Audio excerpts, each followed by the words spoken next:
ہم چونکہ سنی ہیں، سنیوں کے اختلافات کو ہم خوب جانتے ہیں، لیکن یہ کہ اہل تشیع میں اختلاف آگے کیا ہوئے ہیں اکثر و بیشتر ہمارے علم میں نہیں۔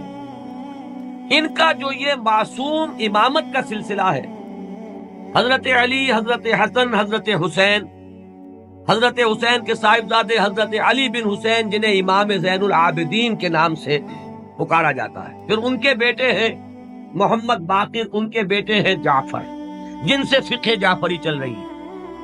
یہ 6 امام تو ان کے ہاں متفق علیہ، ان میں تو یہ جو شاخ چلی ان میں کوئی اختلاف نہیں ہے کہ یہ سب کے نزدیک ان میں متفق علیہ ہے ان کی امامت، اور یہ سب امام معصوم شمار ہوئے۔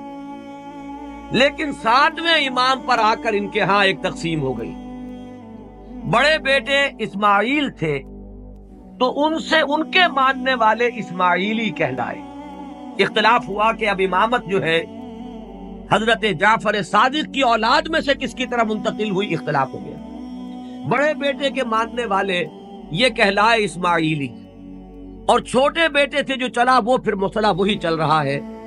ان کے پھر مزید 6 امام ہیں، جن میں سے 11ویں امام جو ہے ان کے بارے میں ایک تو تاریخ کی روایت یہ ہے کہ وہ لا ولد فوت ہو گئے، اور ایک روایت جو اہل تشیع کے ہاں ہے وہ یہ ہے کہ ایک بچہ ان کے ہاں ہوا تھا جس کو انہوں نے اخفاء سے کہیں بھیج دیا باہر، اندیشہ یہ تھا کہ حکومت وقت اس کو قتل نہ کرا۔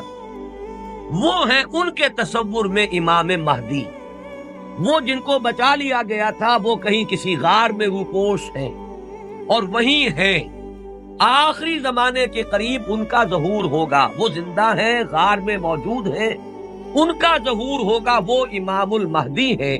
اور ان کے آنے کے بعد پھر یہ مسلک بھی ظاہر بات ہے کہ اسلام ان کے نزدیک تو وہی ہے جسے وہ اسلام کہہ رہے ہیں، یعنی شیعت جسے ہم کہتے ہیں، اس مسلک کی بھی فتح ہوگی، اور یہی اسلام جو ہے پھر پوری دنیا کے اوپر چھا جائے گا۔ انہیں قائم آل محمد بھی ان کے ہاں کہا جاتا ہے۔ تو یہ ہے تصور امامت کا اور امام مہدی کا شیعہ حضرات کے۔